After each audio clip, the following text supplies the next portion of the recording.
Medical aids, their demands versus the cost of the quality of service that you get from a doctor. Mama magnified. Mama magnified. Magnified family, what it Kalivito, Kelisoko Mufukeng, also known as Mama Magni. Welcome back to another installment, another yap. I actually just gave thought to something that is such a real raw reality that we probably don't speak about, don't understand, but this again is just my personal experience, and I wanted to find out if it's the same with you guys, right? Speaking to people who have medical aids, who've used medical aids, and just managing the expectations of the dynamics of medical aids and how they work, right? So most times we know that for medical aids or schemes, they have rules and regulations around how the medical aids work. Number one, having been in the healthcare space for over 13 years, 14 years, I think the biggest gap firstly is the fact that people don't know the conditions of their medical aid and what plans they're on and what they actually offer. And most times this becomes a problem because you only then realize what you're covered for when it's crunch time and you need to use certain services, and they cover them or don't cover them or cover a certain portion, and then you're left stranded, right? Number two, it even goes with medication, understanding that certain medical aids will cover certain medications or certain conditions in a certain way. So for instance, they will give you what they call a chronic medicine, chronic prescribed minimum benefits. So they will say we will cover these diseases, and then they will have what they call a CDL, which is a chronic drug list, to say for certain diseases these are the medications that we will cover, and if it's not medications on this list, then they start listing their conditions to say we won't pay or we'll pay a certain amount and the balance will be for you to cover, right? And I'm just going to try keep the language very simple so that we can get the discussion going. But what I pondered on this morning is actually the fact that when it comes to my experience with using specialists, right? I know most medical aids can cover a general practitioner quite comfortably, obviously depending on how many visits for the year and stuff. Like acute needs, day-to-day benefits, I think those are sort of okay.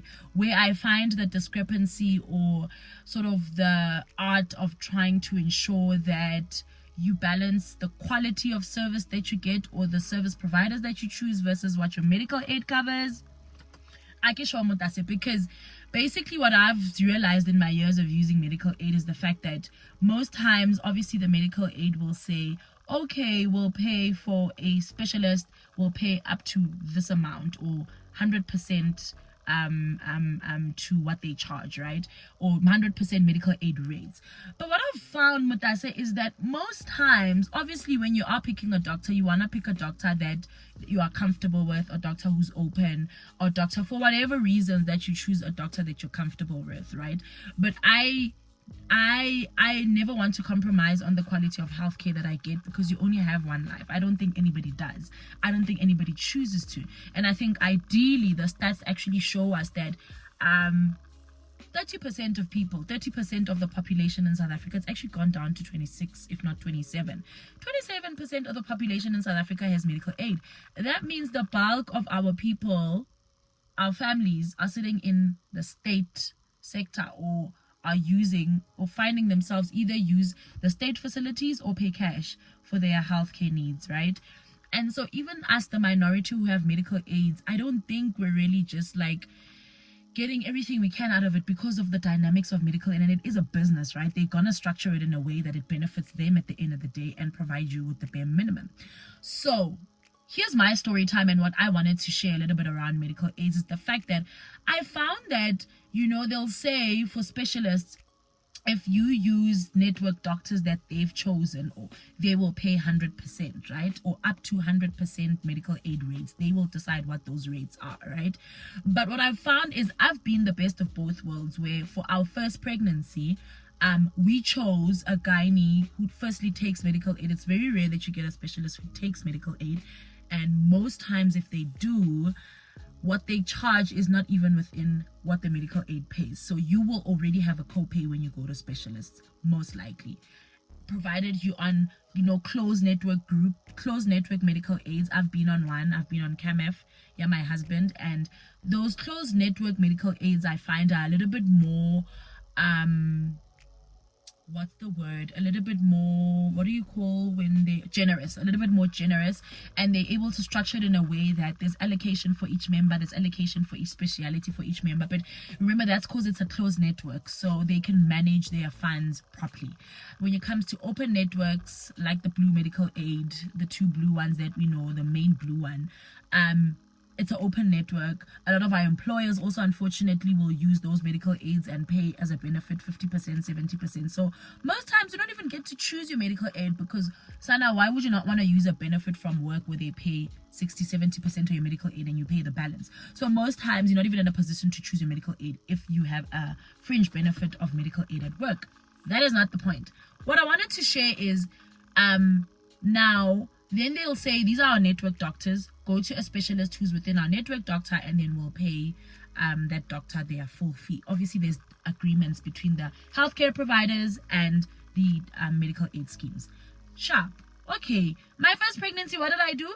On the network. I don't want to pay, oh no, what's the point? I'm sure it's not a big deal. Baby, let's find a gynae who is on the network.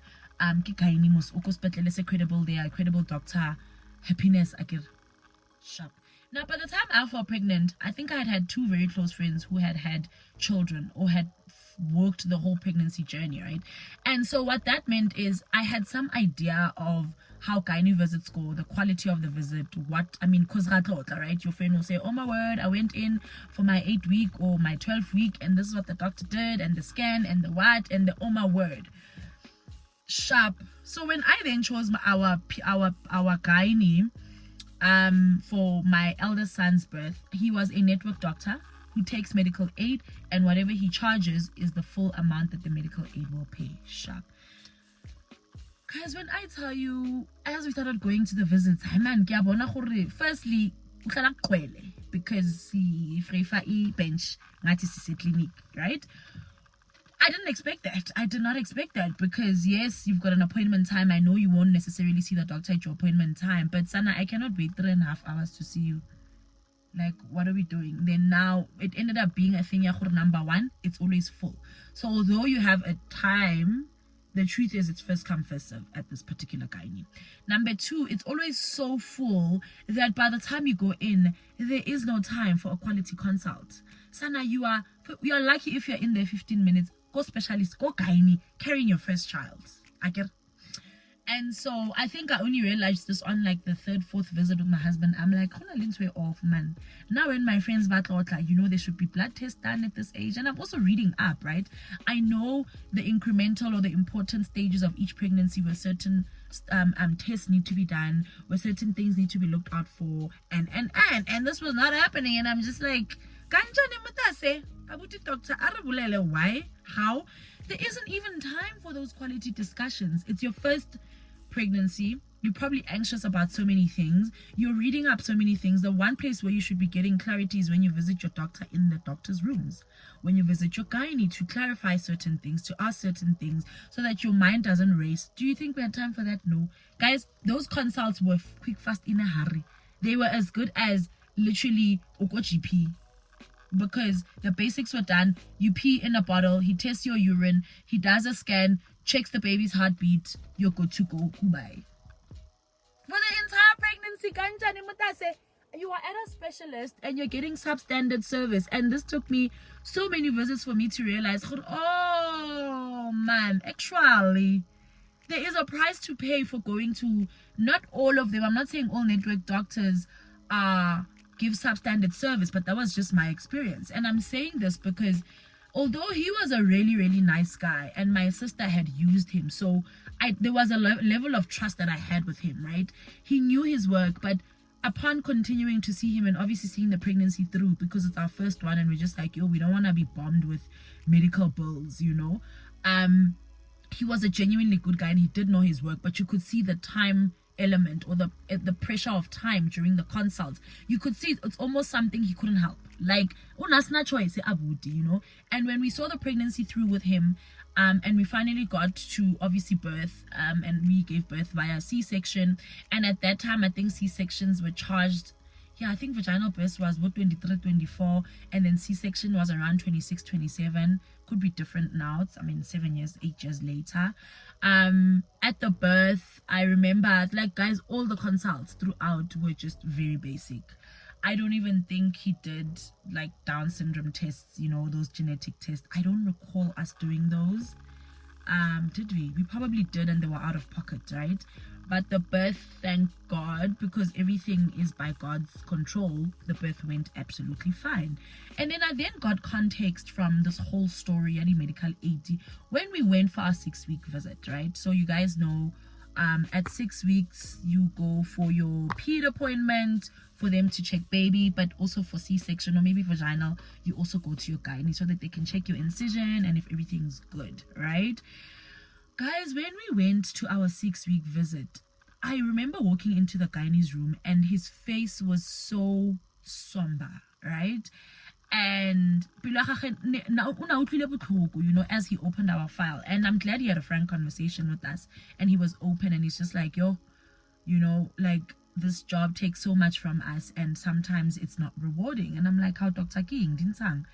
And homeboy shared, you know, you know, unfortunately, so he's a foreign national, right? He's not from South Africa. So, but obviously he is licensed to work here. He probably had citizenship or whatever. But he did bring up the fact that, you know, I'm already not a doctor of this country, right? But I am licensed to work here. And unfortunately, your medical aid, even though we did the job of, you know, baby's a C-section, you know, your medical aid didn't even give me a third of what I charged for the birth. So out of the 27,000, I think he said they paid him, it wasn't even 7,000. Like, that broke my heart, because remember, these doctors still need to pay for the theater that they use. They still need to pay for using the facilities in the hospital. They still need to pay for having a consulting room in the hospital. So they have running costs. And then it made sense. Okay, so that's why throughout the pregnancies or the consultations of all the women, he has to have a high turnout of a lot of consultations so that he makes up enough money to stay operating, basically, right? Because when it comes to the birth itself, you know, for whatever reasons, obviously that's all he could disclose, but he's just like, it was such a slap in his face, or he felt spattered on, you know, really, okay, you could come to the party and ube closer too, but like 6,000 out of 27,000 rand and abanye bayapiwa the full amount, you know. That was really sobered me, and I now started to realize it doesn't make it right, but I got context to understand, okay, so that's why he has to go through, I don't know, 30-40 consults in a day to make sure so that the consultation fees that are within medical aid rates come up to a decent amount to make up for him actually providing the service, you know. So there's always so many sides to a story. But fast forward now, when we had our second pregnancy, right? And I was just like, I didn't like the experience. There wasn't a personal touch to it. There wasn't a mental check-in. There wasn't a discussion. There wasn't a space for questions to be had. Like, it didn't feel like you were holding my hand. It's just like it was a relay race to get to the end and you give birth, you know. Also, he was a man, so, but that's not the point. It just didn't work out for me. So when we came to our second pregnancy, I said to my husband, so we ain't doing this substandard, subpar, low quality doctor, okay? Can we please be prepared to choose a gynae where we will have co-payments on our visits, okay? I'm not compromising on that. Also, we fell pregnant at 2020 in the peak of the peakest of COVID. So you really needed a doctor who was going to hold your hand, because 2020 was more a mind game and a spiritual warfare than anything, right? So 2020 was wild in that sense, right? And we chose the most fantastic gynae that I could vouch for. It was a lady. We knew she didn't come cheap, but we had so many good things about her. A lot of my friends had used her, a lot of people had used her, and we had only heard good things about her. But listen to this: she charges 300% of medical aid rates, meaning she charges 3 times more than the medical aid rate. So if she charges 100%, the medical aid would pay her in full, but her rate is 300% more, 300% from the medical aid rates, right? So that means there will be basically 2/3 of that co-payment is going to be for you. So basically, you actually paying for your full consult. Number 2, she didn't take medical aid at all. So I remember each consult was around 2 point whatever, and then when you claim from the medical aid, then you'll get that portion, your 100%. Then the 2/3 is what is out of pocket. But guys, when I tell you what a world of a difference each consultation was, what it did spiritually, mentally, what it did to the quality of the obstetric care that you get, to see your child through to full term, addressing things that you have in mind, both parents, addressing concerns that you have around baby, addressing the history of, the previous pregnancies or any gynecological issues, just the quality of the consult, the time given. I don't think we had any consult that was less than 45 minutes. Literally, even her demeanor, her body language, her energy was relaxed with you. And when you were in there, you actually felt like you are the only patient that she's seen. Like, you actually felt like, because what do you mean there is this level of healthcare? If you've also watched my birth story times, you will also know I can't not mention the fact that when it came to the second birth and this second gynae opening me up, she actually found that the first gynae had messed things up when he was closing me up. Go back and watch my birth story here. I'll link it here. And you'll have the gory details of how when we're at my second birth, at my second C-section, upon opening me up, my second gynae found things that were not things, but things were not, my organs were not put back in place properly. I don't know how. Because the gynae basically messed things up when he put everything back, because by the time they open the first incision, because with your C-section they open the current incisions so that you understand. And I remember, again, go back to the story, you'll get the full details of how it was so scary to realize that before they could even reach my current baby to be taken out, there's problems to be fixed from the first gynecological C-section procedure that was done by the first gynae. I was so mad because I'm just like, okay, is this like normal clinical practice care gone wrong, or is it neglect, or is it he just didn't know? Because the quality, his services is bad up. How do you compromise on that? What do you mean? I will pay. But then it also riddled me to say, when I compared both pregnancy journeys to get to the end, and the birth itself and the post-birth care and just the overall experience of your health care services that you get, the quality, you can see why 300%. You can see why it's 3 notches up in terms of the quality that you will get, right? And it dawned on me to say, so in so many ways, it almost also just feels like medical aids they know that the best of the best is not something they want to pay for because it costs a lot. So, and I don't think the ones who are charging 100% mean to give substandard, but I mean, based off of what they're getting from medical aids, that's all they can give, honey, And it's really sad that we then don't know and understand the dynamics of medical aids, and it catches us off guard then when we just we feel like medical aids leave us stranded, which they probably do, but we also can't do without them, right? At the end of the day, for a lot of us, I would rather hit my head against the wall all the time because of medical aids than not have a medical aid, right? I've been there.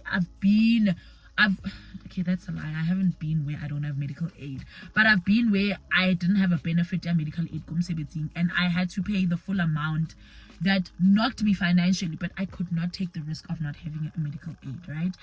And this experience with the 2 pregnancies proved sort of what I've always believed. But a third strike of it is when we had to get a second opinion for my son Anesu to get a super specialist pediatrician recently, because the ped that we've been seeing for him, we were just like, something's not giving, man. We're not getting not getting there.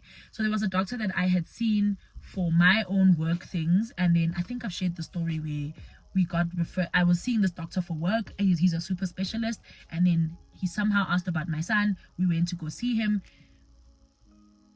Top class. But guess what? Everything that he charged, guys, I think for that visit, firstly, we spent about 3 hours in the doctor's room because it was a first visit. There were so many tests that needed to be done. There was so much thoroughness with the quality of the consult that we got, that he was seen by the pediatric nurse, he was seen by the lung nurse, he had to do lung function tests, he had to do so many blood tests that he explained to us based off of his history. Where are we going? What is the care? And this is what's going to happen. And at this point, this is what's going to happen. This is what to expect. If this doesn't happen, this may be the procedure we need to follow up with. But let's, like, quality thing, man, no man. Now we are talking. Now we are, all the money we are paying to medical aid, no man. And I then realized when we got to, obviously when we were done with the visit, guys, the copay that we had, I think we had to copay around 1,900 rand. And then when they sent the invoice, basically the total amount of that visit came to about 6,800, I think, 5,000 something. And there's different line items, obviously different blood tests, different machinery that they used, extended consultation, which I understood we needed it because we're coming in for a second opinion with our son who's been having health challenges for the last 4.5 years of his 5 years of life. So there's a lot of things to discuss. There's a lot of things to unpack. There's a lot of things to dissect, both from our side and his side, so that he has a full history and we have a clean slate, starting off with the new doctor who's a super specialist, because he's a pediatric pulmonologist who's also an allergist, deals with allergies, deals with a lot of pulmonary issues, so lung stuff, right? A lot of allergies, a lot of special and rare diseases. So you can tell why he charges what he charges, because he's a super specialist. But my point is, medical aids don't even want to come to the party when it comes to things like that, because that is where the top-notch quality healthcare comes in, and they're not trying to come to the party. So medical aids will give you the bare minimum of what you need. Beyond that, I guess that's where things like gap cover come in. But even that, there's different dynamics, there's different conditions. So you need to know what you're paying for, and you need to understand what that guys, read everything about your medical aid. Don't wait till the day you have a diagnosis. Don't wait till the day that you're now in hospital and then you realize you're at a non-network hospital that they don't take. Understand what your plan takes. If your plan only allows you to go to a network hospital, think ahead what that means for you. That now when you drop dead, you need to think, oh, we need to find a network hospital. Is that feasible?